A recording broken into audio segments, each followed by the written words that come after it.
ତାମିଲନାଡୁର ମୁଖ୍ୟମନ୍ତ୍ରୀ ଭାବେ ରବିବାର ଶପଥ ଗ୍ରହଣ କରିଛନ୍ତି ଅଭିନେତାରୁ ରାଜନେତା ପାଲଟିଥିବା ଥାଲାପତି ବିଜୟ। ସେ ମୁଖ୍ୟମନ୍ତ୍ରୀ ହେଉ ହେଉ ଏକ ବଡ଼ ଘୋଷଣା କରିଛନ୍ତି। ଥାଲାପତି ତାଙ୍କର ପ୍ରଥମ ଭାଷଣରେ ରାଜ୍ୟର ରାଜନୀତି ଏବଂ ପ୍ରଶାସନ ସମ୍ପର୍କରେ ଏକ ଗୁରୁତ୍ୱପୂର୍ଣ୍ଣ ବାର୍ତ୍ତା ଦେଇଛନ୍ତି।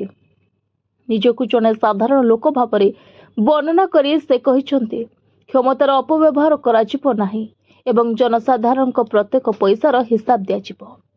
ସେ ଅନେକ ବଡ଼ ନିଷ୍ପତ୍ତି ଏବଂ ନୀତି ମଧ୍ୟ ଘୋଷଣା କରିଛନ୍ତି। ମୁଖ୍ୟମନ୍ତ୍ରୀ ବିଜୟ କହିଛନ୍ତି, ଯେକୌଣସି ରାଜକୀୟ ବଂଶରୁ ଆସିନାହାନ୍ତି, କିନ୍ତୁ ଜନସାଧାରଣ ତାଙ୍କୁ ଗ୍ରହଣ କରିଛନ୍ତି ଏବଂ ତାଙ୍କୁ ନେତୃତ୍ୱ ନେବାର ସୁଯୋଗ ଦେଇଛନ୍ତି।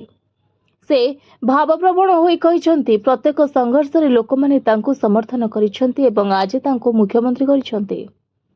ସେ ଜନସାଧାରଣଙ୍କ ଟଙ୍କାରୁ ଗୋଟିଏ ବି ଟଙ୍କା ଛୁଇଁବେ ନାହିଁ ଏବଂ ସରକାରଙ୍କ କୌଣସି ସ୍ତରରେ ଦୁର୍ନୀତିକୁ ବରଦାସ୍ତ କରାଯିବ ନାହିଁ ବୋଲି ସେ କହିଛନ୍ତି। ସେ ସ୍ପଷ୍ଟ କରିଛନ୍ତି ଯେ ଏହି ସରକାର କେବଳ ଲୋକଙ୍କ ପାଇଁ କାମ କରିବ। ପୂର୍ବ ସରକାର ରାଜ୍ୟକୁ ବିପୁଳ ଋଣରେ ବୁଡ଼ାଇ ଦେଇଥିବା ଅଭିଯୋଗ କରି ବିଜୟ କହିଛନ୍ତି ଯେ ତାମିଲନାଡୁର 10 ଲକ୍ଷ କୋଟି ଋଣ ଉପରେ ସେ ଏକ ଶ୍ୱେତପତ୍ର ପ୍ରକାଶ କରାଯିବ, ଯେଉଁଥିରେ ସମ୍ପୂର୍ଣ୍ଣ ଆର୍ଥିକ ସ୍ଥିତି ପ୍ରକାଶ କରାଯିବ। ମୁଖ୍ୟମନ୍ତ୍ରୀ ଘରୋଇ ଗ୍ରାହକଙ୍କ ପାଇଁ 200 ୟୁନିଟ୍ ମାଗଣା ବିଦ୍ୟୁତ୍ ଯୋଜନା ପାଇଁ ଫାଇଲ ସ୍ୱାକ୍ଷର କରିଛନ୍ତି। ସେ ମହିଳାମାନଙ୍କୁ ସୁରକ୍ଷା ଦେବା ଏବଂ ନିଶା ଦ୍ରବ୍ୟ ଅପବ୍ୟବହାର ବିରୋଧରେ କଠୋର କାର୍ଯ୍ୟାନୁଷ୍ଠାନ ଗ୍ରହଣ କରିବା ପାଇଁ ଏକ ସ୍ୱତନ୍ତ୍ର ଟାସ୍କ ଫୋର୍ସ ଗଠନ କରିବାକୁ ନିର୍ଦ୍ଦେଶ ଦେଇଛନ୍ତି। Bureau report, voice of Odisha live.